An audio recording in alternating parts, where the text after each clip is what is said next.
A new year is approaching, and you already feel the weight of the last one hanging on your shoulders. You are tempted to make another list of resolutions, the kind you abandoned by February, but listen closely. This year will not change because the calendar does. It will change because you do something different. Most people treat a new year as a wish. They hope it will be better. They pray circumstances will improve. They wait for luck to visit. But the truth is harsh. Nothing changes for the man who begins a new year with the same mind he carried through the old one. A new year with an old mind is merely a repeat. There is one act, a single radical act, that can transform the course of your entire year. It is simple, yet almost no one does it. It is powerful, yet almost everyone avoids it. If you begin your year with this one decision, the rest of your life will feel the consequences. Before I reveal it, pause. Reflect on the last 12 months. Think of how many things you tolerated that drained your strength. Think of the goals you whispered but never pursued. Think of the time you wasted waiting for clarity. Think of the moments you knew you should act but held yourself back. Now imagine repeating all of that. Imagine another year of hesitation, another year of smallness, another year of drifting. Imagine the sinking feeling of standing at the next New Year's Eve, staring at the same problems, the same fears, the same unfulfilled desires. That is the cost of entering a new year passively. But imagine the opposite.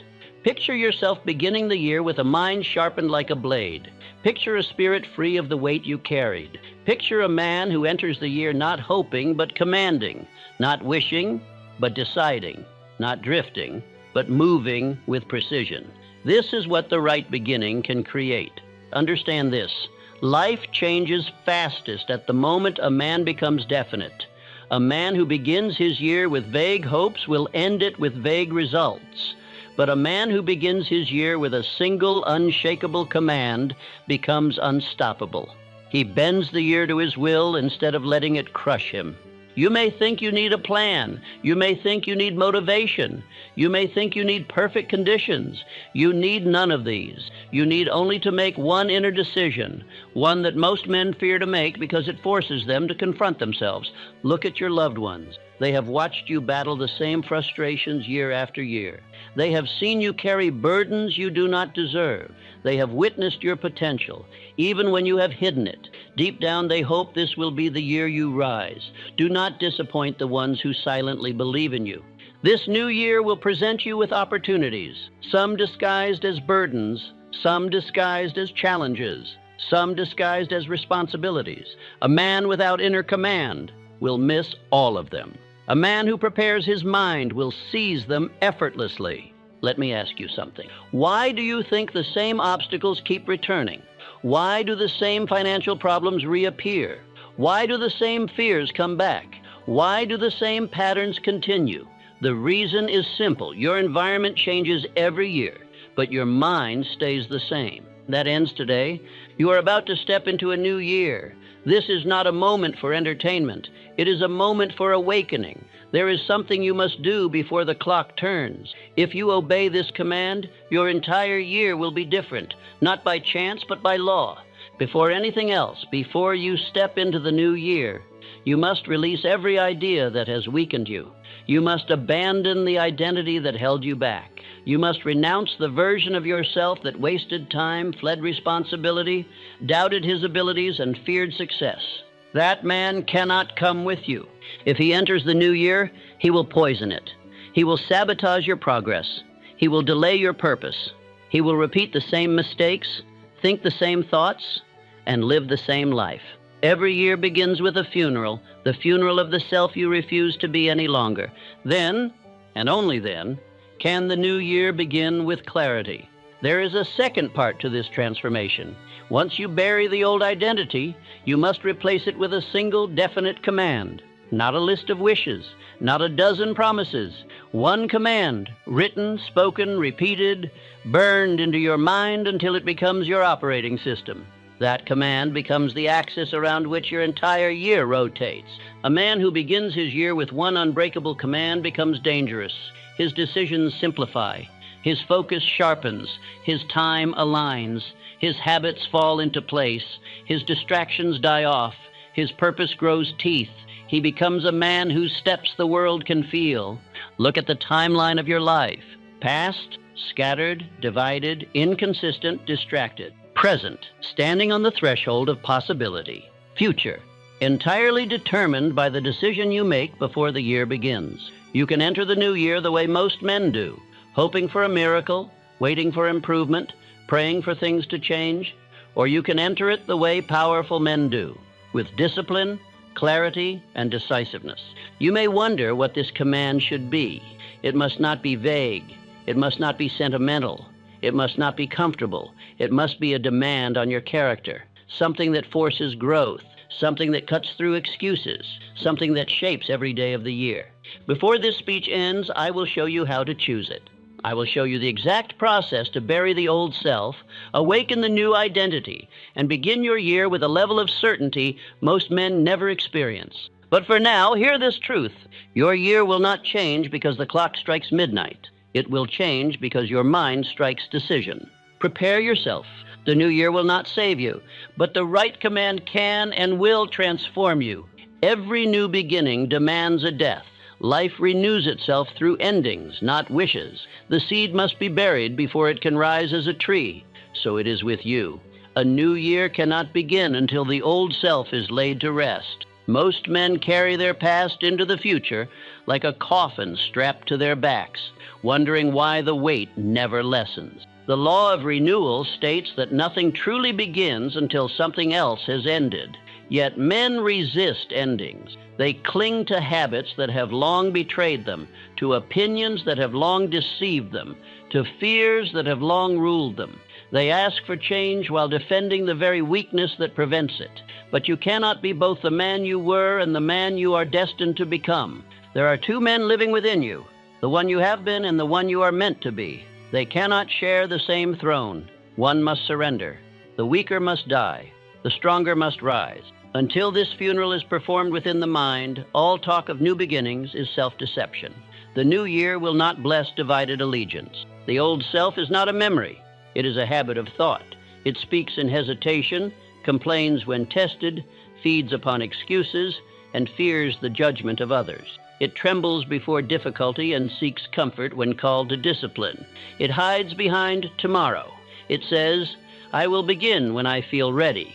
But readiness never comes to those who worship delay. To bury the old self is not an act of emotion, but of decision. The past dies only when it is renounced by will.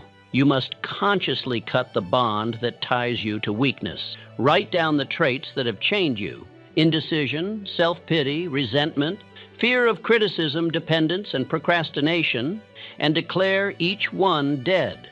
Read that list aloud as a decree. Thomas Edison once destroyed his failed experiments with his own hands to make room for better ones. He understood that progress cannot dwell among ruins. Edwin C. Barnes abandoned safety and comfort to join Edison, burning the bridge behind him.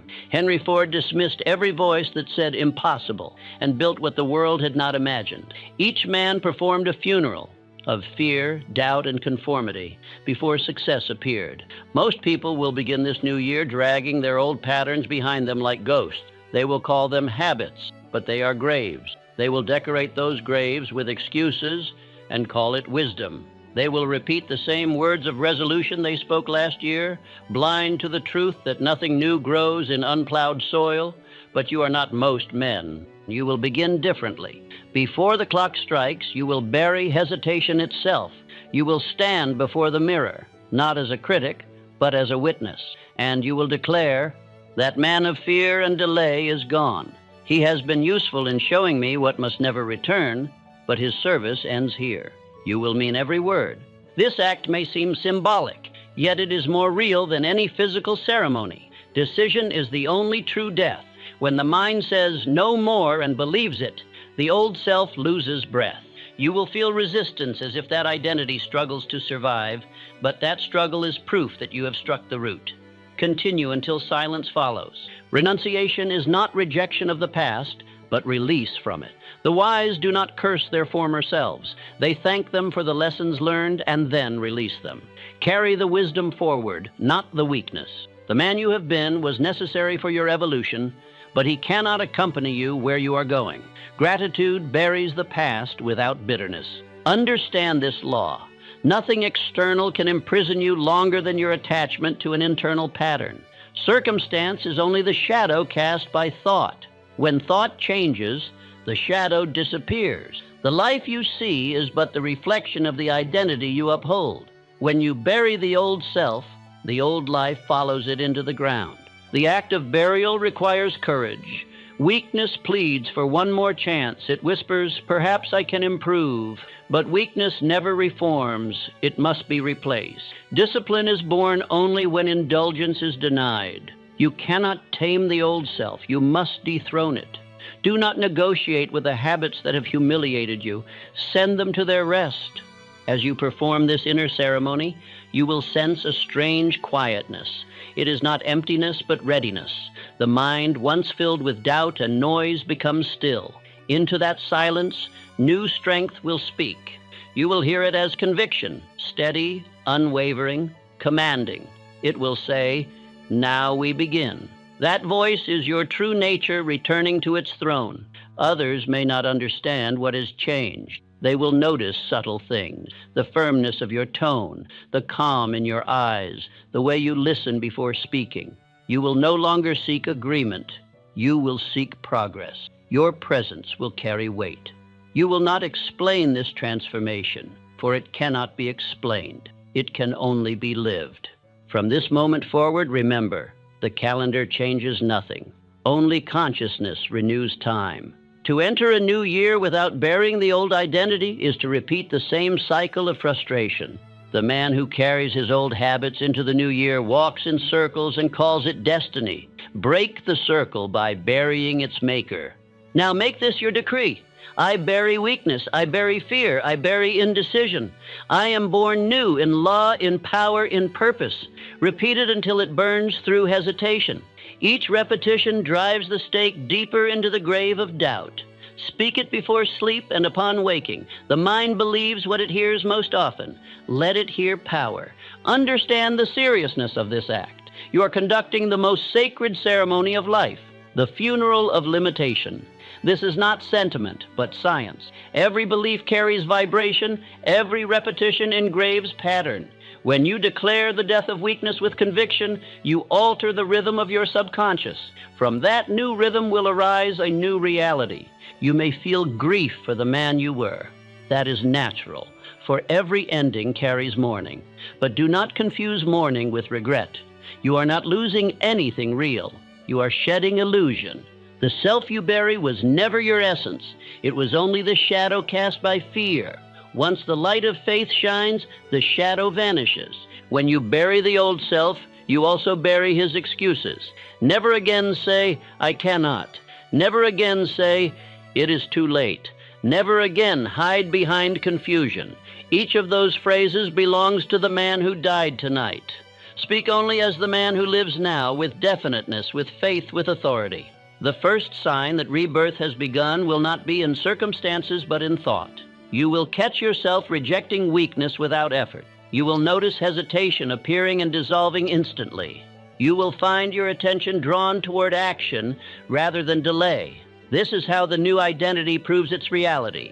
It begins to act automatically according to law. Others will soon feel the difference. Your family will notice that you speak less of problems and more of plans. Your colleagues will see that you waste no motion. Even your enemies will sense that your confidence cannot be shaken by gossip or doubt. The world adjusts to the man who has buried his weakness. It begins to treat him accordingly. From this day, let no memory of failure dictate your behavior.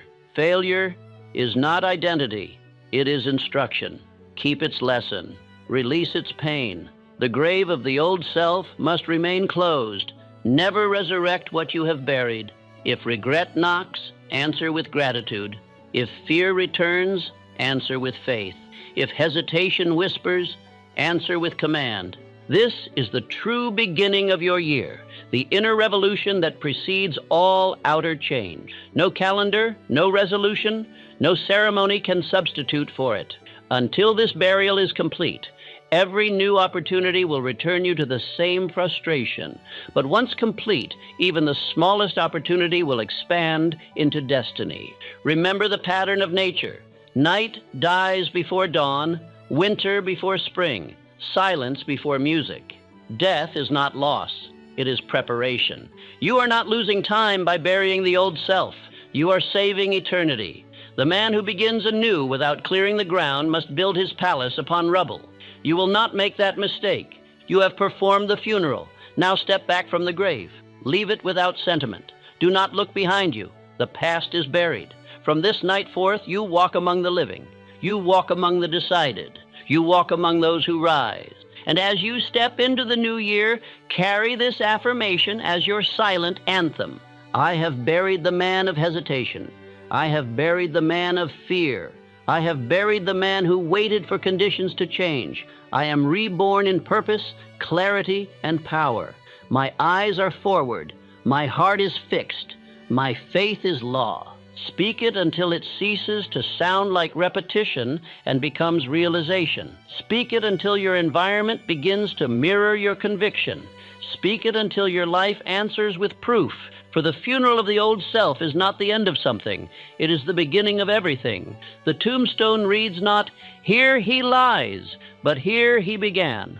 A man's destiny changes not when he wishes, but when he commands. The weak hope for strength to arrive. The strong declare strength to exist. All transformation begins with a single mental decree that unites thought, will, and faith into one unwavering direction. That decree is the command that rules the year, the compass by which every act finds its path.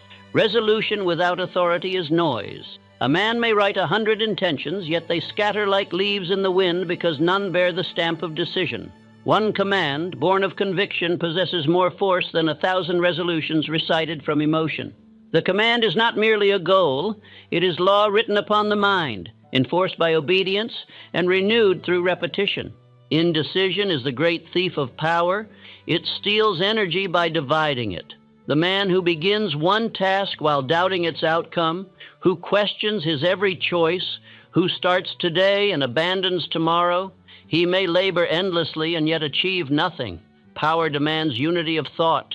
Every wasted debate within the mind is energy withdrawn from creation. The command unites that energy. It gathers the fragments of will scattered across hesitation and molds them into purpose. A single definite statement, spoken with faith and repeated until it vibrates through every fiber of being, becomes the axis around which all success revolves. It transforms chaos into order, impulse into action, and potential into law. You may call it a vow, a decree, or a covenant. It matters not. What matters is definiteness. Decide upon one ruling statement for the year, one sentence that carries the full weight of your intention. It may be as simple as, I act without hesitation, or I finish everything I begin. Its power lies not in its poetry, but in its precision. Henry Ford's empire was built upon one such decree. When engineers insisted the 8-cylinder motor could not be cast in one block, Ford replied, "Build it anyway." Months passed, money drained, confidence faltered. Yet Ford repeated the same words, "Build it anyway." That phrase was not a request, it was command. Matter itself surrendered to his persistence. Understand this, the subconscious mind does not respond to argument. It responds to instruction. When given one clear order, repeated with faith, it begins to work as an invisible servant, coordinating thoughts, resources, and circumstances toward fulfillment. Confusion within the mind breeds confusion in results. Precision within the mind breeds certainty in outcome. Therefore, the new year must begin not with emotion, but with decree. Choose your command before the sun rises on the first day. Write it plainly. Speak it aloud each morning as if addressing the universe. Each repetition deepens belief, and belief transforms order into instinct. The day will come when you act according to your command without thinking. It will have become your nature. In my years of observation, I found one man who turned obscurity into success through a single inner instruction. He was a clerk of no consequence who adopted the creed, "I will render more service than I am paid for." He repeated it until every act of his day reflected it. Within 2 years, opportunity sought him out. Within 5, he was partner to his employer. The world pays richly the man who commands himself to exceed duty. Your command must rule all other thoughts. It governs decisions, relationships, and habits because it leaves no room for contradiction. The moment you speak it, lesser impulses lose their voice. The man who says, "I act without hesitation," can no longer entertain delay without feeling violation. His mind begins to police itself. This is how law is born within the soul. Let repetition become your ritual. Morning and night, speak your command until words disappear and only conviction remains. Do not recite as a beggar pleads. Declare as a king decrees. The tone of your voice is a key to your subconscious. Weak tones suggest doubt. Firm tones command obedience. Speak from your center, and the echo will return as strength. Do not change your command midway through the year. A seed constantly uprooted cannot grow. The law of growth requires consistency. Trust your first decision. The impatience to alter direction is the symptom of disbelief. Stay with your decree long enough for the invisible to become visible. Faith is loyalty to an unseen result. You may feel resistance at first. The old self you buried will attempt resurrection. It will whisper that your command is impossible or unnecessary. Ignore it. The dying always protest before silence. Each repetition of your new command drives another nail into the coffin of hesitation. Keep speaking until doubt ceases to answer. To maintain discipline, place your command where the eyes cannot avoid it. On your desk, your mirror, your door. Let it govern the first and last thoughts of every day. When decision is required, measure it against your command. Does this act obey the law I have chosen? If not, reject it instantly. That single filter eliminates half the confusion of life. Every man of power lives by a single governing statement. Edison's was, "I will find a way to make it work." Carnegie's was, "I will surround myself with men greater than I." Ford's was, "I will serve the multitude." Each phrase carried the authority of destiny. They did not hope these commands were true. They believed them into being. When the command is established, environment begins to shift. People sense stability in your demeanor. Your speech becomes definite, your steps deliberate, your tone unhurried. The uncertain will seek your presence for direction. The frivolous will fall away, for they cannot survive in the gravity of decision. Even those who oppose you will learn to respect the force of conviction. One command simplifies life by removing the noise of choice. The mind that obeys law no longer debates trivialities. It moves straight to action. Each day becomes a clear equation. Obey or disobey the command. Every act of obedience strengthens confidence. Every act of disobedience weakens it. Guard obedience as you would guard faith. Do not fear monotony. Repetition is the language by which truth is written into the subconscious. The man who repeats his command faithfully is engraving law into his being. The time will come when effort vanishes, replaced by automatic precision. That is mastery, the state where action and principle become one motion. Let the words of your command be simple enough to remember, strong enough to endure, and sacred enough to deserve loyalty. Simplicity ensures clarity. Strength ensures endurance. Sacredness ensures respect. A man who treats his word as holy will soon find that others do as well. The command is the backbone of the year, but faith is its muscle. Without faith, repetition becomes hollow. Each time you declare your decree, imagine it already fulfilled. See yourself living in its proof. Feel the energy of accomplishment before it arrives. This union of belief and vision charges the command with creative power. The year will test your command. Circumstances will rise that seem to mock it. You will face delay, opposition, and doubt. Yet these are not deterrents, they are confirmations. Law always tests the vessel before filling it. Hold steady. Every challenge is a rehearsal for mastery. Persist until resistance breaks, and the year will bow to your word. Others may marvel at your transformation. They will notice that you speak less but accomplish more. Your confidence will no longer shout. It will radiate. People will sense that your life moves by design, not chance. Some will call it luck, others mystery. You will know it is law obeying command. Let this affirmation close each day. My word to myself is sacred. My command governs my conduct. My results obey my faith. Speak it until your heartbeat synchronizes with its rhythm. Then rest, for faith works best in silence. Do not wait for proof before believing. Command first, evidence later. All creation follows this order: decision, action, manifestation. The soil does not produce the harvest before the seed is planted. Faith is planting unseen. The man who waits for assurance before acting condemns himself to waiting forever. As the months progress, you will notice that fatigue no longer frightens you, delay no longer discourages you, and failure no longer defines you. You will begin to measure success not by speed, but by obedience. Each fulfilled command becomes nourishment. Each victory strengthens belief. At the year's end, you will not count resolutions abandoned or goals half finished. You will count habits replaced, promises kept, standards raised. You will see in the mirror not the man who once pleaded for motivation, but one whose very presence commands respect. Your face will bear the calm of one who lives by law. And when others ask the secret, you will smile, for the answer cannot be explained. It must be practiced. Tell them only this: I gave myself one command, and I obeyed it. That sentence will carry more authority than 100 lectures on willpower. Now write your command, speak it aloud, engrave it upon your mind until the year itself obeys. You are no longer hoping for change, you are issuing it. This is how the strong begin a year, not by wishing for luck, but by establishing law. For law does not favor those who pray for miracles. It favors those who become the miracle. No man can build a palace upon a cluttered foundation. Before greatness may dwell within the mind, the ruins of confusion must be cleared. Thought is a builder, but it can only shape what the space allows. The new year will not bring new order to a mind still crowded with yesterday's noise. The mental house must be swept before it can be blessed. Every thought you think leaves a residue. The thoughts of fear leave dust upon the spirit. The thoughts of resentment leave rust upon the will. If you wish to think greatly, you must think cleanly.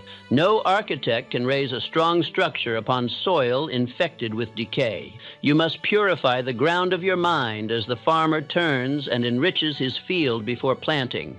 The law of mental renewal is the same as nature's. Remove the weeds before sowing new seed. Men fail because they attempt to grow prosperity upon soil filled with poverty thinking, courage upon ground hardened by fear, faith upon fields overrun by doubt. The mind cannot serve two crops. It will always favor the one most often watered. Begin this purification by examining your inner conversations. Every day you speak silently to yourself thousands of times. Are these words faith or fear? Gratitude or grievance? Strength or surrender? Most men are ruined by the sentences they whisper when no one listens. The master of his mind listens first to his own tone. Identify the recurring fears that steal your peace. Fear of poverty, fear of failure, fear of criticism, fear of loss. Write them as plainly as enemies. Then, beside each, write its conqueror. Faith for poverty, perseverance for failure, indifference for criticism, gratitude for loss. For every shadow there is an opposing light. Bring the light deliberately until the shadow withdraws. Faith and fear cannot share the same room. When one enters, the other departs. Feed faith daily and fear starves. Speak faith aloud. Begin your mornings with words that affirm strength. Say, I live by law, not by luck. I believe in my purpose. I trust the order of cause and effect. Such speech is not vanity. It is maintenance. Each morning before action, sit in stillness. Let no demand enter until the mind is quiet. The world rushes to occupy every thought with noise. Resist it. 10 minutes of calm thought build more power than 10 hours of frantic movement. In stillness, infinite intelligence can speak. In confusion, its voice is drowned. Abraham Lincoln mastered this art. In the storm of civil war, when the nation tore itself apart, he maintained a serenity that baffled his enemies. When asked how he endured the burden, he said, I walk slowly, but I never walk backward. His calm was not natural. It was disciplined. He guarded his mind from resentment as a sentinel guards a fortress. The mind gathers the tone of the company it keeps. Avoid those who speak idly or complain freely. Their words are contagion. Each moment spent in gossip, triviality, or complaint is time stolen from creation. Silence is not weakness. It is power stored. It multiplies energy by conserving it. Speak less, act more, and your words will begin to carry authority. Andrew Carnegie selected his partners not for knowledge alone, but for clarity of thought. He said he could sense a man's inner order by the neatness of his ideas, by the way he expressed a single purpose without wandering. A clean mind is known by clean speech, concise, respectful, and free of bitterness. To cleanse the mind, practice mental fasting. For one day each week, abstain from reading or hearing anything negative. No gossip, no trivial news, no argument. Fill that day with study of great thoughts. Read the words of those who have triumphed through principle. Lincoln, Emerson, Edison, and others whose minds vibrated with definiteness. You will feel your own spirit becoming sharper, lighter, and more serene. The cluttered mind is easily exhausted because it leaks energy in every direction. It jumps from doubt to hope, from resentment to worry, and calls the restlessness thinking. True thought is steady like a river moving toward its end. It does not churn, it flows. Discipline your mind to hold one idea at a time, and fatigue will vanish. Resentment must be removed entirely. You cannot rise while holding the stones of grievance. To resent is to anchor yourself to the very condition you despise. Forgiveness is not weakness, it is liberation. It is the cleansing of energy from all backward ties. The man who forgives reclaims the power he once gave to enemies in thought. Release also the habit of comparison. To measure yourself by others is to dirty the mirror of purpose. Each man's duty is unique, and the law that governs his destiny is written in his own heart. The moment you compare, you abandon your own charted course and sail by another's compass. Wash your mind clean of envy. It clouds vision. Mental purity also means focus upon principle rather than personality. The mind polluted with judgment of others cannot see opportunity clearly. Do not waste thought upon the faults of men. Observe law, not gossip. The wise study cause, the foolish discuss effect. Keep your attention upon the workings of success, not the failings of others. Train your mind to find order in all things. When you encounter difficulty, say to yourself, there is law behind this. Seek the law, and confusion dissolves. This practice cleanses thought of panic and complaint. The man who looks for law sees pattern in every storm. He finds guidance where others find fear. At night, before rest, review the day's mental conduct. Ask, did I think clearly? Did I speak nobly? Did I allow confusion or fear to enter? If so, erase it consciously before sleep. Say, this thought is not mine. I release it. The mind that goes to sleep cleansed wakes stronger. The mind that carries unrest into slumber wakes weaker. As weeks pass, you will notice transformation. Your eyes will see more keenly. Your reactions will slow and grow deliberate. People will notice composure in your tone. They will say, you have changed, though they cannot tell why. The mind, once turbulent, now radiates calm authority. Order within creates respect without. Let your affirmation for this stage be, I cleanse my mind of all weakness. My thought is pure, definite, and obedient to purpose. Speak it until it feels natural. Every time the mind drifts toward chaos, recall the statement like a compass. It points always toward serenity. When the mind is purified, clarity returns. Decisions that once required agony become effortless. The right course appears not by magic, but by law. The quiet mind perceives patterns that noise concealed. Faith, once abstract, becomes vision. You will find guidance arising as intuition, not impulse. That is the voice of infinite intelligence moving freely through the uncluttered channel of your mind. Never mistake stillness for idleness. To the ignorant, silence looks like emptiness. To the wise, it is preparation. The bow must be drawn back before it releases power. So must thought withdraw before it strikes. Use quiet not as escape, but as calibration. When you purify thought, body and environment begin to reflect it. Disorder in surroundings mirrors disorder within. Clean your dwelling as you clean your mind. Arrange it with care. The smallest act of order radiates power through unseen channels. Those who keep their space clean unconsciously discipline their inner world. You will find, too, that new ideas arrive easily when old ones are dismissed. Creativity is not invention, it is reception. The mind does not create truth, it receives it when quiet. Edison said that ideas came to him as if whispered by something greater. That whisper can be heard only in the silence of discipline. If doubt returns, do not fight it with argument. Replace it instantly with its opposite. The mind cannot hold two images at once. Replace fear with gratitude, resentment with compassion, hesitation with decisiveness.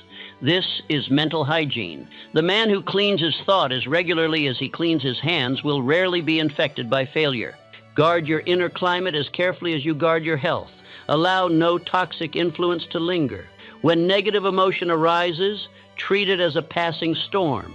Observe, learn, and release. Do not feed it with repetition.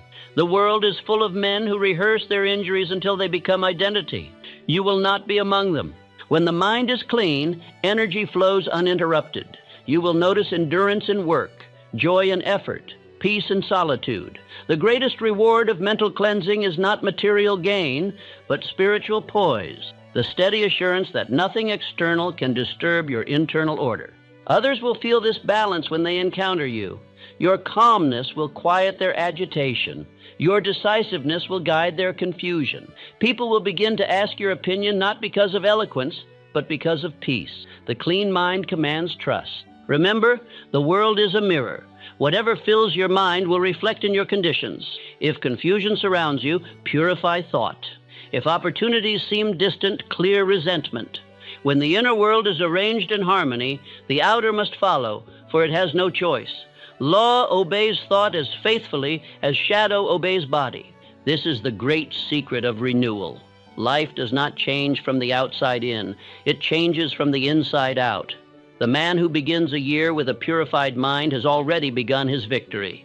His thoughts move straight like arrows. His words strike truth like hammer on anvil. And his spirit glows with quiet certainty. Make this your evening practice as the year unfolds. Sit in silence, breathe evenly, and imagine the mind as a still lake. See the ripples of worry settling, the mud of resentment sinking, the surface clearing until it mirrors the stars. In that reflection, recognize your divine capacity for order. Say softly, "My mind is clear, therefore my path is clear."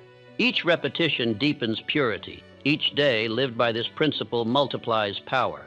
The man who maintains a clean mind becomes untouchable by chaos, for chaos requires agreement to enter. You will find that the world's turbulence passes around you like wind around stone.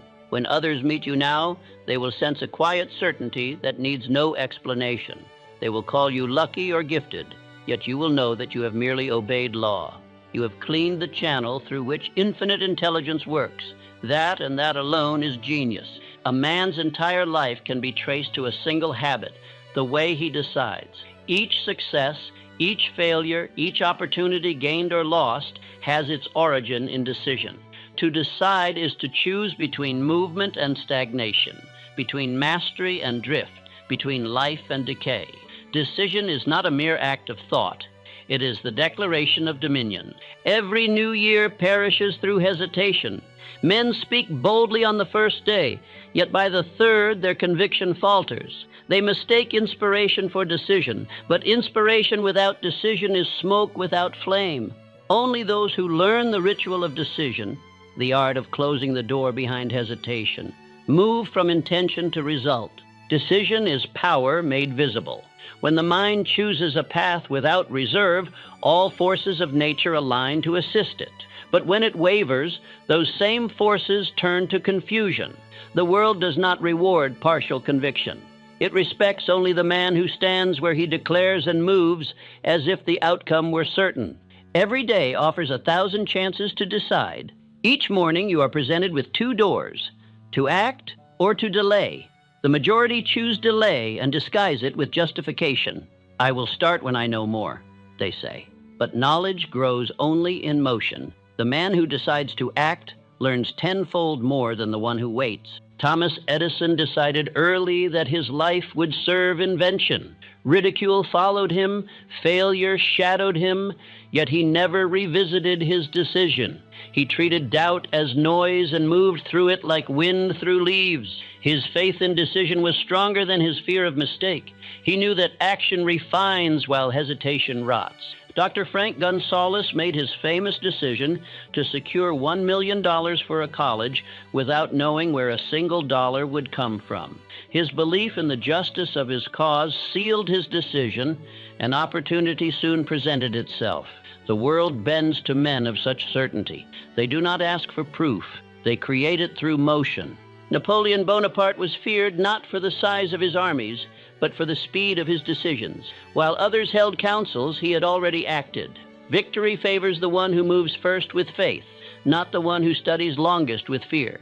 Swift decision followed by steady action transforms men into forces of nature. The habit of daily decision is the training ground of destiny. Begin each morning by making one definite choice and obey it completely. It may be small, rising at a certain hour, completing a task without pause, confronting an avoided duty. But every completed decision strengthens the muscle of will. Weak wills are built from postponed choices. Each decision made and kept builds trust between mind and spirit. The subconscious learns that your word is final, that orders are carried out without delay. Soon, doubt disappears from the inner kingdom. The mind becomes a disciplined army, alert, efficient, and loyal. You begin to move with the rhythm of law itself. Hesitation, on the other hand, breeds chaos. Every unmade choice leaves the door open to confusion. The man who hesitates walks in circles, for his energy splits between two directions. Decision gathers that energy and focuses it like a beam. The undecided scatter power, the decided command it. Fear is the only enemy of decision. It parades as caution and speaks the language of logic. But remember this, logic without faith is paralysis. The man who overanalyzes every risk wastes the very energy that could conquer it. It is safer to act boldly and adjust than to stagnate politely. The timid rot where they were planted. The bold grow wherever they move. Action cures doubt. No man ever thought his way into courage. He acted his way into it. When fear rises, decide and move. The motion itself releases power. Once the first step is taken, new strength appears, and fear dissolves in motion's wake. Cowardice cannot survive contact with duty. Each night, record your victories of decision. Ask yourself, did I act without hesitation? Did I fulfill what I promised myself? Write the answer with honesty. When you find yourself wavering, recall those records. Let proof replace emotion. The memory of past decisiveness fuels future courage. Observe how the decisive are treated by others. People trust them instinctively, follow them naturally, and seek their approval unconsciously. They do not need to raise their voice, for the tone of certainty carries farther than the volume of doubt. Their calmness stabilizes those around them. The world gravitates toward the steady. Make no distinction between great and small decisions. The law is the same. The man who cannot decide promptly what to eat will never decide firmly what to build. Train the mind in small acts until obedience becomes natural. Greatness is built upon the precision of simple habits performed daily. The decisive man does not waste time defending his choices. He knows that results will speak louder than explanation. To argue for a decision is to admit uncertainty. Choose, act, and remain silent until the outcome speaks for itself. The wise move without announcement, for true power prefers action to applause. Decision frees time. Each delay steals hours that could have been lived. The decisive enjoy peace not because their lives are easy, but because they do not wrestle with hesitation. They move forward knowing that correction is easier than stagnation. Even a wrong decision teaches faster than inaction. There is a sacred rhythm to decision. Choose swiftly, act immediately, review slowly, and improve continually. This rhythm turns the year into a dance of progress. Without it, days stumble into each other like a crowd without direction. Order your steps through deliberate choice and steady execution. One decisive act before the new year can symbolize the birth of your new identity. It might be severing a harmful association, committing to a discipline, or declaring a definite aim. Let the act be irreversible. Burn the bridge behind you. When retreat is impossible, advancement becomes inevitable. The will grows through pressure. Do not shrink from the discomfort of decision. It is the forge of character. Every strong soul has been hammered into shape by decisive acts made in uncertainty. Do not wait for confidence to arrive before choosing. Confidence is the child of decision, not its parent. In the early years of his work, Henry Ford faced ruin many times, yet each setback was answered not with retreat, but with sharper decision. When one model failed, he built another. When bankers doubted him, he proceeded alone. The repetition of decision forged the rhythm that made him unbreakable. A year guided by decision is a year of miracles disguised as labor. For every man who obeys this law discovers that opportunities appear only to those who move. Doors remain invisible to those who hesitate, but they open at the knock of the decisive. Faith walks through them while fear still searches for the key. Affirm each morning, I act without hesitation. My decision is my anchor. The law of success obeys the decisive. Speak it until the words become the pulse of your behavior. Let your body move before your doubt speaks. The mind trained to obey its own decree no longer wastes life in speculation. As you practice, decision becomes identity. You no longer ask, can I? You ask, how soon can it be done? That shift separates leaders from followers. Followers wait for clarity. Leaders create it by moving. You will see this truth reflected everywhere. The world belongs to those who decide quickly and stand firmly. To hesitate is to surrender authority. Each time you postpone, you tell the subconscious that fear commands you. Each time you act, you reclaim the throne. This is why the decisive grow stronger. Their will is exercised daily. The undecided weaken from mental idleness until choice itself feels impossible. You will notice that as your decisiveness grows, peace replaces anxiety. The mind no longer labors under the weight of options. There is pleasure in certainty, even when effort is great. The man who decides knows where his energy belongs. The drifter wastes half his life wondering. Let this law rule your days. I decide once, and I decide completely. Half decisions are poison. They exhaust energy by keeping the mind in perpetual argument. The man who chooses fully experiences both defeat and victory swiftly, and both teach him. The hesitant learns nothing, for he never truly acts. Before the new year dawns, make one decision so clear that it feels like crossing a river. It should demand faith and courage. Declare it publicly if necessary, not to seek approval, but to close escape. The moment you decide without retreat, life begins to reorganize itself to match your choice. This is the ritual of decision, the sacred bridge from thought to creation. Cross it daily. Each step upon it strengthens the structure until it becomes unshakable. The man who lives by this ritual commands time itself. He wastes none of it and fears none of it. His days move in purpose as stars move in orbit. As the months unfold, your decisions will build upon one another like stones forming a fortress. At first, they may tremble. Later, they will stand immovable. In that fortress, you will dwell free from doubt. No storm of opinion will reach you, for you will have learned the rarest art, the art of acting without hesitation. When others speak of luck, you will smile, knowing that luck is only the reward for decision acted upon. When they speak of fear, you will listen kindly, knowing that fear loses power the instant one moves through it. And when they ask the secret of your composure, you will tell them the truth. I no longer debate what must be done. I do it. This is how great years begin, not with promises, but with decisions sealed in action.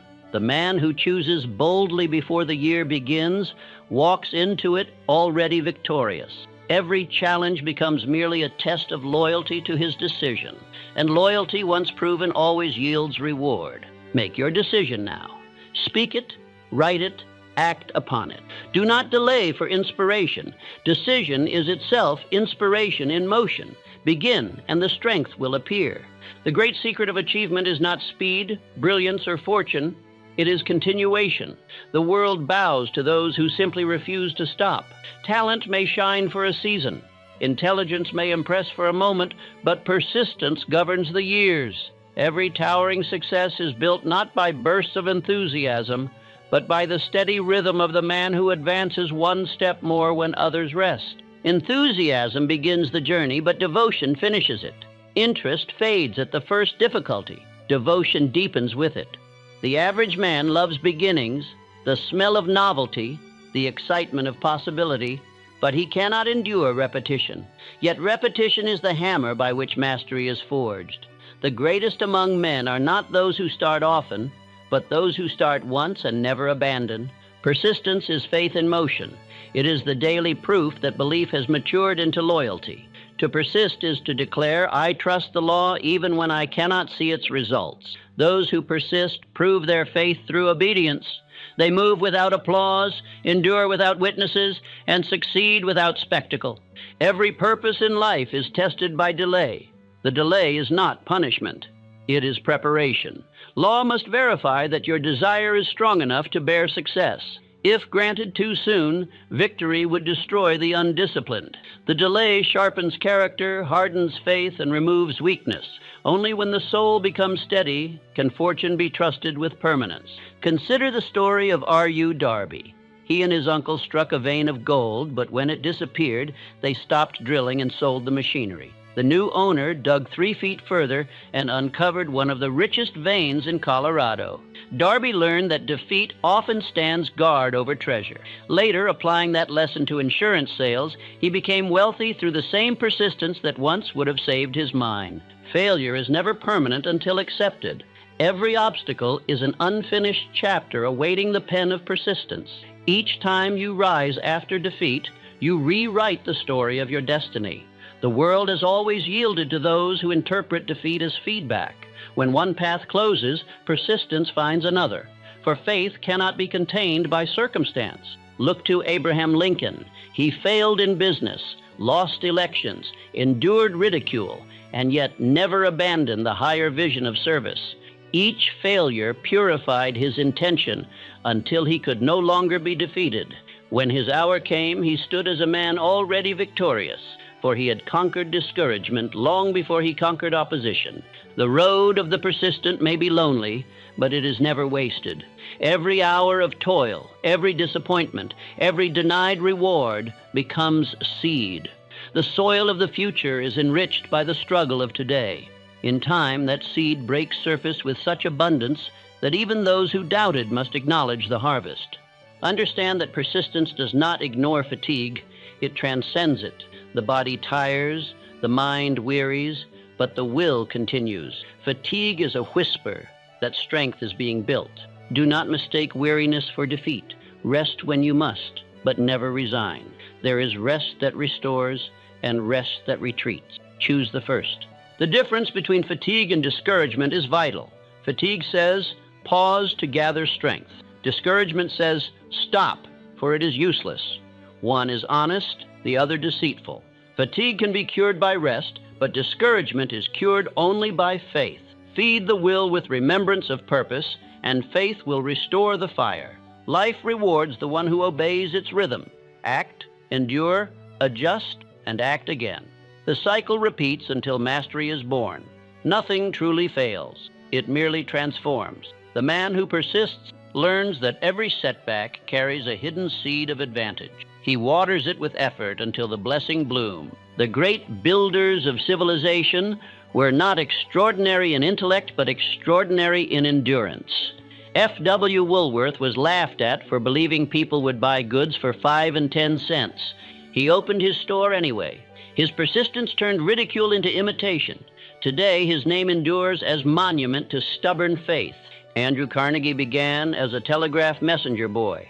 He faced poverty, prejudice, and exhaustion, but he worked as if promotion were inevitable.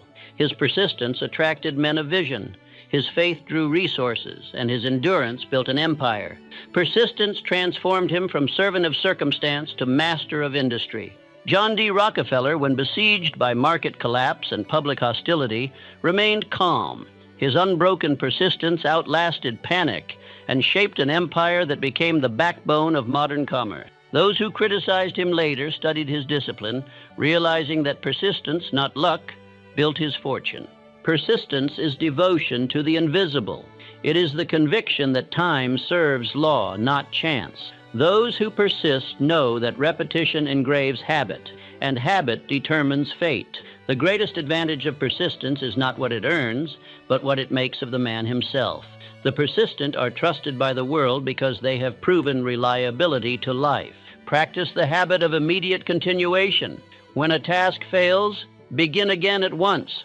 When a plan collapses, rebuild before discouragement forms. Delay strengthens doubt. Action dissolves it. The faster you return to effort, the weaker failure becomes. This habit will make you invincible, for time itself cannot defeat one who refuses to rest upon defeat. Persistence demands patience, but patience is not passivity.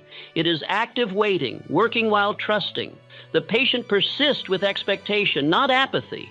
They know that the law of cause and effect never sleeps. Each day of effort adds pressure to the wall until the dam breaks. Success appears sudden to spectators, but to the persistent, it is long overdue. Faith must be exercised daily to remain alive. Speak perseverance into your thought. Each day I continue. I rise after every fall. I finish every beginning. I cannot be defeated because I do not stop. Let these words be your rhythm of motion. The subconscious, hearing this creed repeatedly, will begin to obey it as law. Every morning, renew the vow of persistence. The mind, like a muscle, must be reminded of its strength. Each day of discipline multiplies the next. Continuity is compound interest of the spirit. A single day wasted breaks momentum, but a single act of effort reignites it. Begin again immediately whenever you stumble, for beginning again is the essence of persistence. The world admires enthusiasm, but depends upon perseverance. Employers trust consistent men. Investors favor those who complete. Even family and friends place faith in the one who endures. People follow stability because it offers safety. When you persist, you become a foundation others rely upon. By mid-year, you will see proof of the law of continuation. Effort that once demanded willpower will feel natural. Work that once drained will now inspire. The habit of endurance becomes identity. Each completed day of purpose builds momentum for the next until your progress seems effortless. The man who persists becomes his own source of motivation. He no longer requires encouragement from others because he draws strength from consistency. Each victory, no matter how small, whispers, "I am capable." This self-recognition fuels further effort. Confidence, once borrowed from praise, becomes owned through proof. Persistence also refines ambition into service. When a man continues despite reward, his motive purifies. He no longer works for applause, but for fulfillment of purpose. This purity attracts greater opportunities, for life entrusts important work to those whose loyalty has been tested by time. Let this law guide you. Continue one day longer than difficulty, one attempt beyond exhaustion, one effort past disappointment. That single extra step contains the magic of success. Most men surrender within inches of victory. The persistent inherit their abandoned fields. If you find yourself tempted to quit, recall the cost of starting again. Each surrender resets progress to zero. Each continuation multiplies it. There is no neutral ground. Every pause strengthens defeat or weakens it. Choose which you will serve. Remember that progress is rarely visible while it happens. The seed does not show its growth until the soil splits. Trust that unseen advancement is taking place beneath the surface. The law of accumulation ensures that every effort counts. The final visible result is the sum of all invisible persistence. Let persistence govern every field of your life. Work, faith, relationships, discipline. The one who continues without complaint becomes magnetic. Others feel stability in his presence. His very consistency builds trust. Even rivals hesitate to oppose such steadiness, for persistence wears down opposition as water carves stone. The persistent man is peaceful because he no longer negotiates with failure. He expects obstacles, welcomes them as tests, and uses them as stepping stones. He knows that the only variable under his control is continuation, and that is enough. Make a vow before the year advances further. I will continue through all conditions. I will not seek ease. I will seek growth. I am not defined by outcome, but by effort.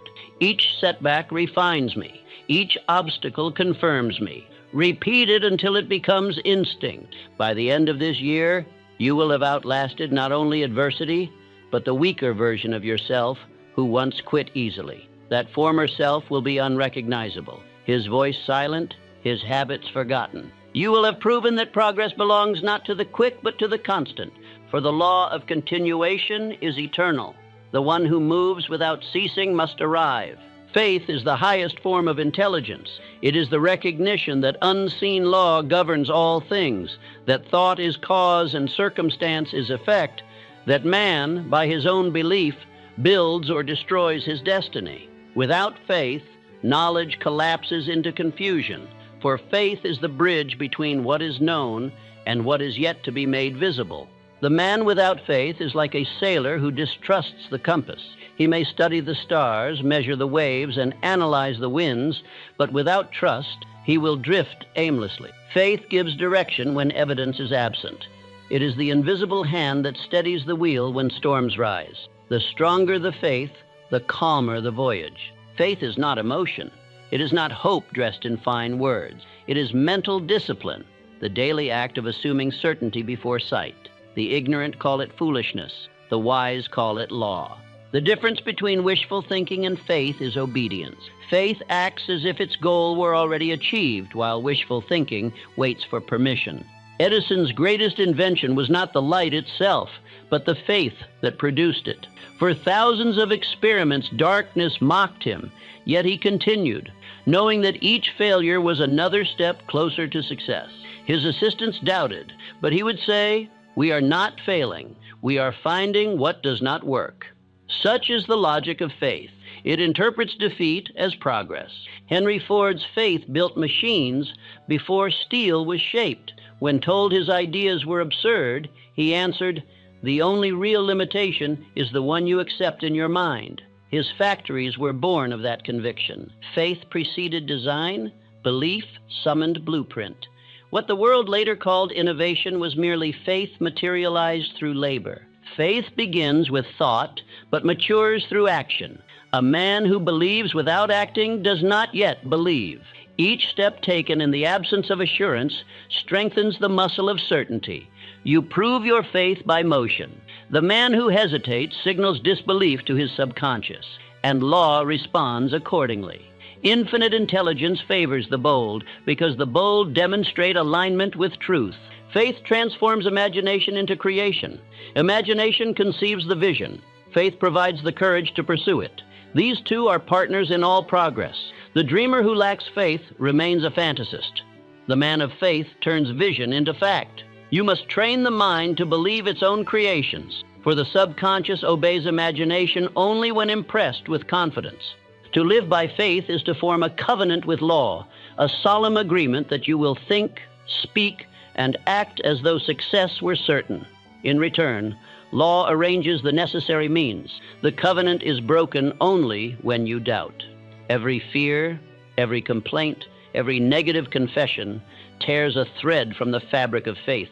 Guard your words as sacred, for each is a seed cast into the soil of the unseen. The doubter scatters his forces. One day he believes. The next he contradicts his own prayer with despair. Such a mind is like a field where seed and weed grow together. Law multiplies both impartially. If you sow faith and fear in the same soil, they will strangle each other, and harvest will be confusion. Plant one crop only. Faith does not ignore reality. It governs it. When faced with difficulty, the man of faith does not deny the problem. He asserts supremacy over it. He says, "This obstacle is part of the plan, not proof of defeat." He studies cause, adjusts action, and continues forward. The doubter trembles at resistance. The faithful transform it into power.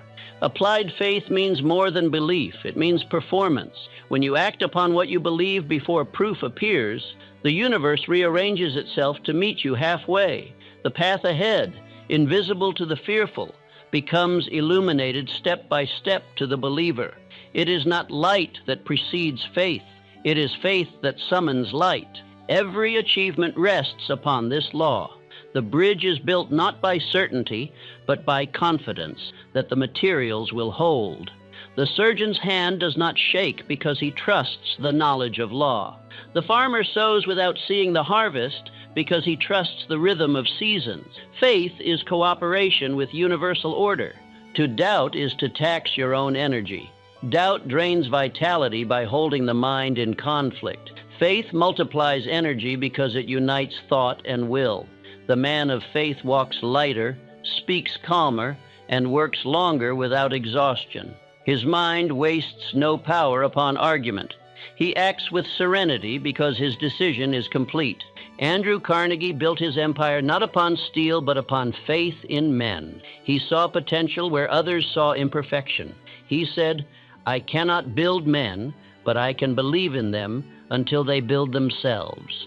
His faith inspired loyalty and invention. The men he trusted rose to meet his confidence. Faith is contagious. It awakens sleeping greatness in others. You must treat every act of obedience as evidence that faith works. Each time you follow through, note it. Each time an unseen cause reveals itself in visible result, give thanks. Gratitude seals the proof. The mind expands belief through recognition. The ungrateful forget their miracles and wonder why faith fades. Remember each confirmation until belief becomes knowledge.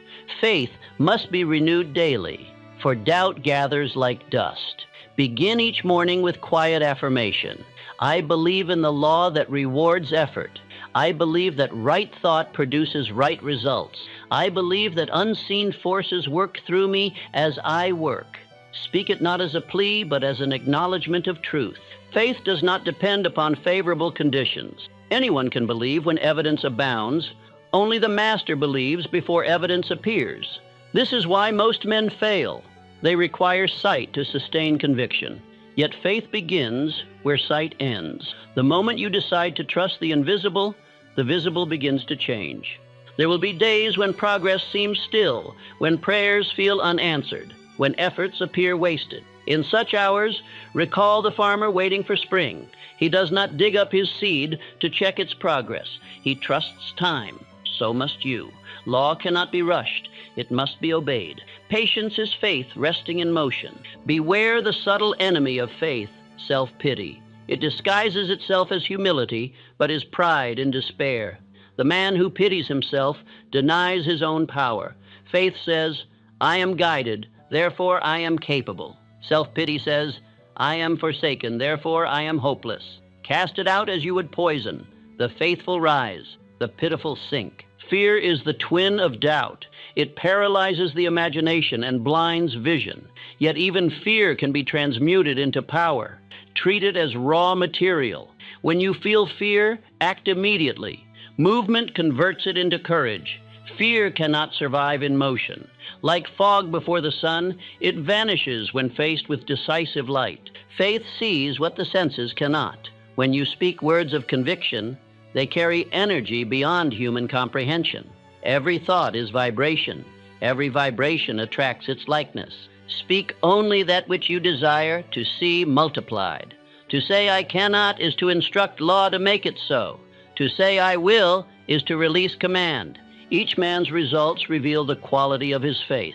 Poverty is faith in limitation. Illness is faith in weakness. Failure is faith in doubt. Riches, health, and victory are faith in law. You cannot escape faith. You can only choose its object. Therefore, believe deliberately. Choose faith in success, for both failure and triumph demand belief as their foundation. You will know your faith is maturing when emotion ceases to control it. True faith remains steady in the face of both fortune and loss. It does not waver with praise nor collapse with criticism. It operates like gravity, constant, invisible, and impartial. Such faith cannot be threatened, for it does not depend upon feeling. When faith becomes knowledge, fear loses voice. You no longer say, I hope this works. You say, it must work, for it is law. That conviction radiates through every action. People around you will sense it. Your calm will replace their worry. Your assurance will restore their confidence. The faithful uplift all who come near. To strengthen faith, cultivate memory of victory. Each time law rewarded your persistence, record it. Review it often. The mind, reminded of past triumph, expects future success. Expectation is the highest form of faith, for it is belief matured into anticipation. The expectant man walks as if results already existed, and soon they must. Act as though you are already the man you intend to become. Speak, work, and decide as he would. This is applied faith, the rehearsal of destiny before its arrival. Life imitates belief. The man who pretends confidence soon acquires it. The man who acts successful before wealth arrives trains his mind to recognize opportunity. Every man of greatness has lived by this covenant. Lincoln trusted divine justice through years of solitude. Edison trusted the principle of discovery through thousands of failures. Ford trusted the power of decision through mockery and loss. None of them waited for conditions to improve. They improved themselves until conditions obeyed. Faith is quiet authority. It needs no noise, no boasting, no approval. It stands firm when others tremble, smiles when others panic, continues when others quit. Its calmness comes from understanding law. You cannot be shaken by what you understand. To the ignorant, obstacles are accidents. To the wise, they are equations. Cultivate stillness of heart. Spend time each day in silent faith. Withdraw from noise and let infinite intelligence speak through intuition. Ideas will arise, directions will appear, and peace will descend. Do not confuse this stillness with idleness. It is the source from which all effective action flows. Treat adversity as confirmation, not contradiction. The stronger the resistance, the greater the potential. Steel must face fire before it hardens. So it is with faith. It must endure pressure to prove endurance. Welcome trials as the universe's method of measuring your readiness for power. The man of faith commands respect even from skeptics. They may mock his confidence, but secretly they admire it. When his results appear, their ridicule turns to reverence. Faith outlasts opinion because law cannot be mocked. Those who laughed at Ford later studied him. Those who doubted Edison depended upon his light. Faith must also be extended toward others. Believe in their potential. Speak to their strength, and you awaken it. A kind word of faith can lift a burdened spirit higher than a lecture of criticism. The man who believes in others multiplies his own power, for what he gives returns multiplied. Gratitude keeps faith alive. Give thanks not only after results, but before. Gratitude before proof is the purest form of belief. It signals the subconscious that success is certain. The thankful heart radiates magnetism. People and opportunities gravitate to those who expect good and appreciate it before it arrives. Let your daily prayer be one of certainty, not pleading. Say, I am grateful for the law that never fails. I am grateful that every right effort returns multiplied. I am grateful that what I seek is already seeking me. Such words align you with the creative current. Prayer is not request. It is recognition of power. The man of faith ceases to chase success because he knows it cannot escape him. He moves calmly, knowing that law follows obedience. His peace becomes his protection, his confidence his weapon, his gratitude his key. When others panic, he remains steady. When others despair, he prepares. When you have lived long enough in faith, results cease to surprise you. They arrive as expected guests. You no longer say, it worked. You say, it could not have failed. This is mastery, to walk through life knowing that the universe is just, that every right thought returns multiplied, and that faith is the measure of all things. Repeat this affirmation until it governs your mood and motion. I believe in the law that rewards effort. My faith is action. My belief is proof. What I think, I become. What I expect, I attract. What I obey, I create.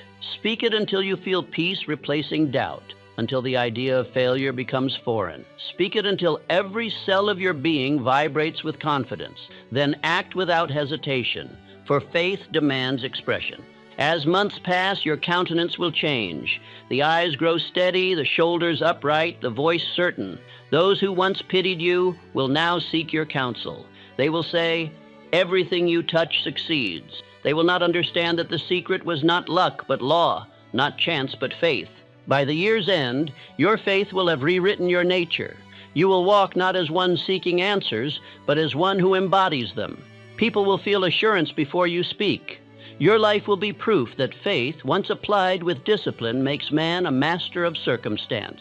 For faith is not belief in miracles. It is the knowledge that man himself is the miracle. There comes a time when all principles converge into one point, where desire, decision, faith, persistence, and discipline cease to be separate lessons and become a single identity. This is the rebirth of power. It is not the gaining of strength, but the removal of weakness. True power is not acquired. It is uncovered once all opposition within is silenced. You began this journey by burying the old self. You have issued your command, purified the mind, learned to decide, and persisted beyond fatigue. You have built faith into habit. Now the law of unity awakens. All these forces, once separate threads, weave into one fabric of being.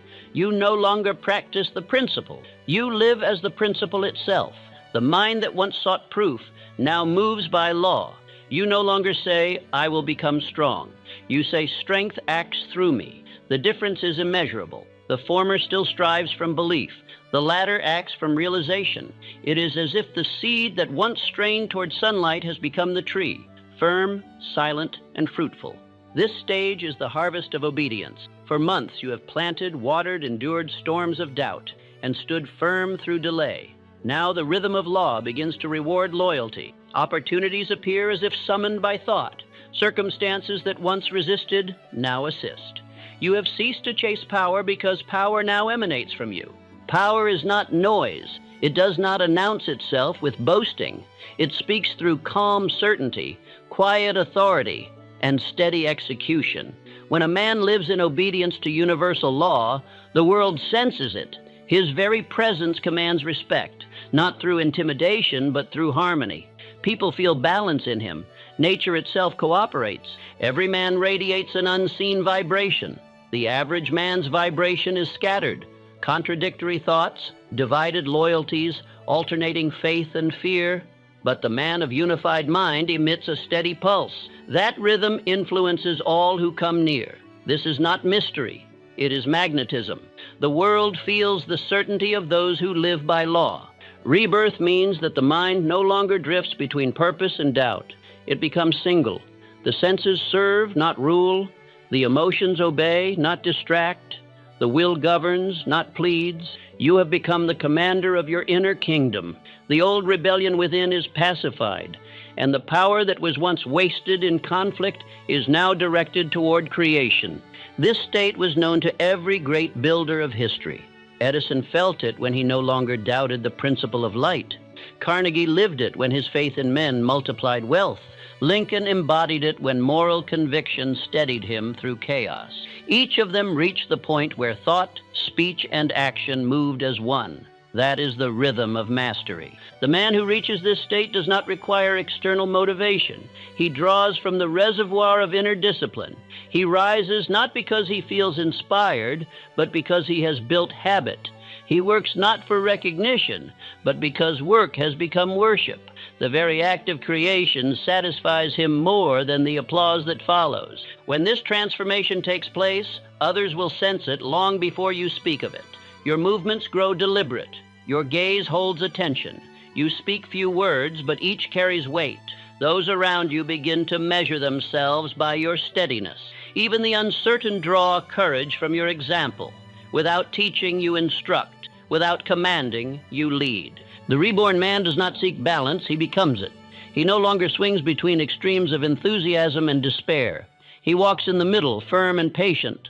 The seasons no longer determine his mood. Success does not intoxicate him, nor failure diminish him. He has learned that both are servants of growth. His peace remains constant. You have now entered the law of self-sustaining energy. In earlier stages, effort drained you. Now, each act strengthens you. Purpose renews energy faster than labor spends it. You rise from work refreshed, for your mind and mission are aligned. The inner resistance that once exhausted you is gone. Power now flows through unbroken channels. The world begins to reflect this new order. You attract men of purpose, opportunities of magnitude, and situations that require mastery. This is not coincidence. It is correspondence. The outer world mirrors the inner. You no longer ask for opportunity. You create it through vibration of definiteness. Every day unfolds according to your mental blueprint.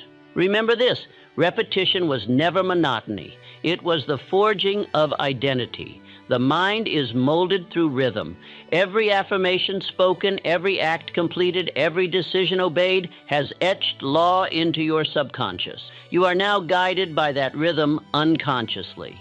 It directs your behavior with the precision of instinct. That is the perfection of discipline, effortless obedience to right principle. From this state, your faith becomes knowledge. You no longer believe the law works, you know it.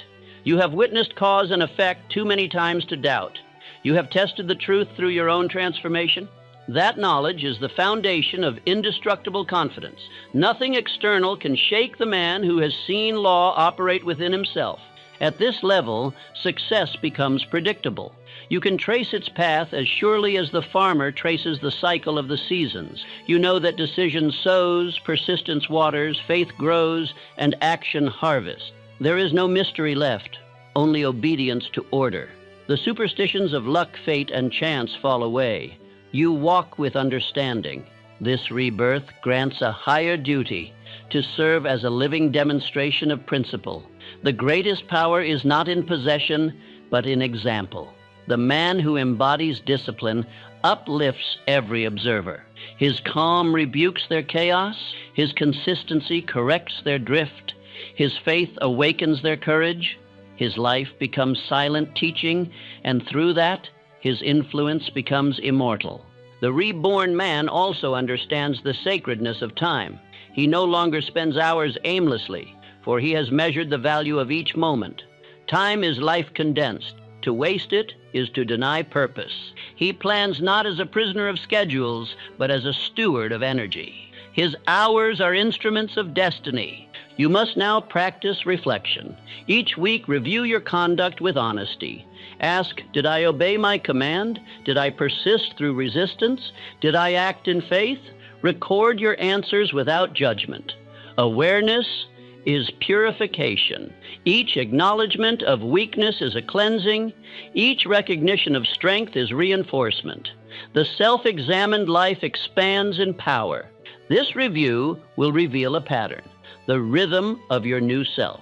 You will see progress not in single victories, but in constancy. You will notice that your reactions to trouble have changed, your patience has lengthened, your words have sharpened. These are the marks of rebirth. They cannot be imitated, for they are carved into character. When the law of continuation and the covenant of faith merge, life becomes effortless precision. What others call coincidence appears to you as synchronization. You meet the right man at the right moment, hear the right idea at the right time, and act without hesitation. The world seems to arrange itself around your movement.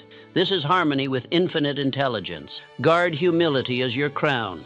Power tempts pride, and pride blinds. Remember that law works through you, not for you. You are an instrument, not the source. Gratitude keeps the channel open. Each morning give thanks for the guidance that sustains you. Each evening express reverence for the unseen forces that have led you. Gratitude completes the circuit of faith. Understand that the journey does not end here. Rebirth is not finality, it is readiness. You have cleared the soil. Now greater seed may be planted. The law rewards obedience with responsibility. The more you master, the more you must serve. Your influence expands not for luxury, but for leadership. Begin to form your mastermind, those whose faith equals your own, whose purpose strengthens your fire. One mind in harmony is powerful. Many in harmony are invincible. The mastermind is the extension of your rebirth, a circle of purpose that multiplies energy. Together, you will build what one alone could only dream. Choose your associates with sacred care. The reborn man no longer tolerates company that feeds doubt or weakness. He surrounds himself with minds of conviction, for vibrations blend. One voice of discouragement can weaken 10 men of faith. Guard your circle as you would guard your throne. As your influence grows, your responsibility to discipline increases. The higher the tower, the deeper the foundation must be. Continue the rituals that brought you here. Morning command, daily decision, nightly reflection. They are not habits to outgrow, but pillars to maintain. The moment routine is neglected, drift returns. When you live in law, peace becomes your natural state. You cease to worry about outcomes because you understand sequence. You cease to chase success because you know it cannot escape cause. Every act becomes a seed, every moment a transaction with eternity. Life turns from struggle to certainty. Those around you will notice this serenity. They will call it mystery, but it is mastery. They will see that you do not rush, yet you accomplish more. They will observe that you are silent, yet your influence multiplies. They will say you are lucky, but luck is only the reflection of lawful living. Let your affirmations now rise to a higher octave. Say, I am the master of decision. I am the servant of purpose. My faith governs my fate. My daily obedience is my proof of power. I live by law, and therefore I live in peace. Speak these truths until they cease to feel like repetition and begin to sound like recognition. As you continue to live by principle, old desires will fade and new ones will arise, greater, nobler, purer. The hunger for approval will die, replaced by hunger for contribution. The desire for possession will diminish, replaced by desire for creation. This is the sign that you have crossed from ambition to purpose. Purpose transforms work into worship. When you labor not for profit but for service, prosperity becomes inevitable. Life pays generously those who add value to its order. Each act of excellence increases your credit with the universe. The faithful worker never wonders about reward, for reward seeks him as naturally as rivers seek the sea. This final transformation is subtle but absolute. Your motivation ceases to be personal. You no longer ask, what can I gain? But what can I give? In that moment, you inherit true freedom. The man who serves law selflessly is obeyed by it effortlessly. He becomes a channel for infinite supply. When you reach this point, fear loses its last hold. You no longer fear poverty, for you know the source of riches. You no longer fear failure, for you know how to rise. You no longer fear criticism, for you answer only to law. You no longer fear death, for you have already died to weakness and live eternally in purpose. You are now what you once sought to become. You have moved from learning to being, from wishing to willing, from discipline to destiny. The new year no longer threatens or promises. It obeys. You stand at the center of it as the sun stands at the center of the system, radiant, calm, and sure. When men look upon you, they will not merely see success, they will feel order. Your presence will remind them of their own potential. Without preaching, you will awaken them. Without instruction, you will teach them. This is the highest form of leadership, the silent contagion of mastery. Remember always that power demands renewal. The spring that feeds others must not run dry.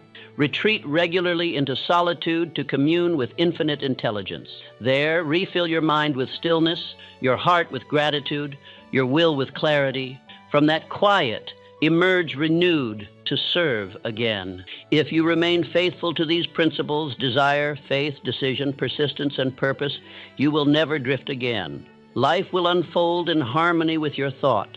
Adversity will serve you, prosperity will follow you, and peace will dwell within you. You will have fulfilled the promise of creation to become conscious of your own divine power. Now the circle closes. The man who began in doubt ends in certainty. The one who buried weakness now walks in strength.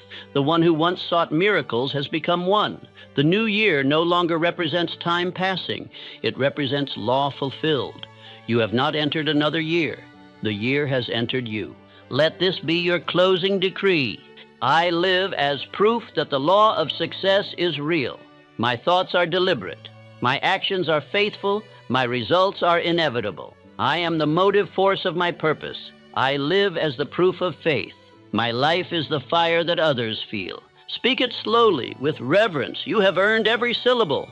For the man who begins the year by burying his weakness, commanding his mind, cleansing his thoughts, deciding daily, persisting relentlessly, and living by faith, there is no power on earth or in heaven that can prevent his ascension.